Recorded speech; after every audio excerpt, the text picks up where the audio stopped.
Bonjour à tous, j'espère que vous allez bien. Aujourd'hui, en ce jour de Saint-Valentin, je vous propose un tutoriel tout mignon. Je vais donc vous proposer de faire une petite perle creuse avec un charme à l'intérieur.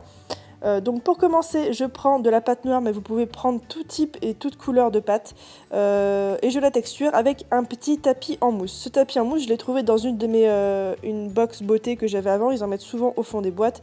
Donc je l'ai trouvé là, je ne l'ai pas acheté. Donc voilà, je ne sais pas où est-ce que vous pourrez le trouver autrement. Ensuite, je fais un petit trou pour mon charme, donc je fais bien attention à ce que mon emporte-pièce soit de la même taille que mon charme ou un peu plus grand.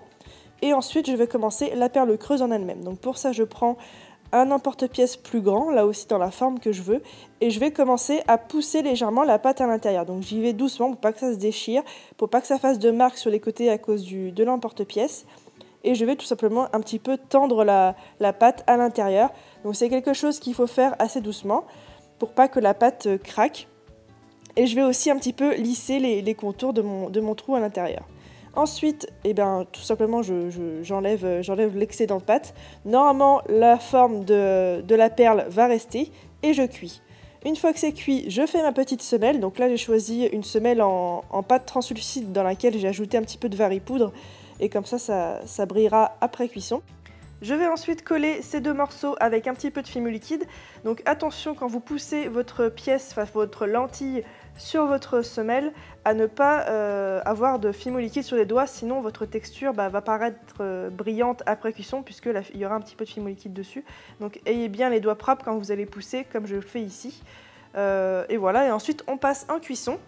Une fois que c'est cuit, je vais tout simplement poncer les bords pour que tout soit bien lisse et je vais faire un petit trou pour mon charme. Donc tout simplement le charme, je mets un petit anneau, je place mon charme et voilà. Vous pouvez soit mettre une bélière à coller et la coller tout simplement avec de la colle, soit mettre une bélière et refaire une semelle par-dessous, c'est ce que j'ai fait. Ici je vous montre un petit exemple avec de la pâte rouge, donc vous pouvez vraiment faire toutes les formes. Ici c'est une forme de goutte et voilà. Donc j'espère que ce petit tutoriel vous aura plu, c'est vraiment assez simple, il suffit d'avoir un petit peu de pâte et des emporte-pièces. Si jamais ces colliers vous plaisent, ils sont disponibles sur ma boutique, sauf le rouge qui est déjà parti, mais je peux toujours le refaire si jamais. Sur ce, moi je vous souhaite une excellente Saint-Valentin en espérant que vous passiez une bonne soirée, et puis je vous dis à la semaine prochaine pour un autre tutoriel. Ciao!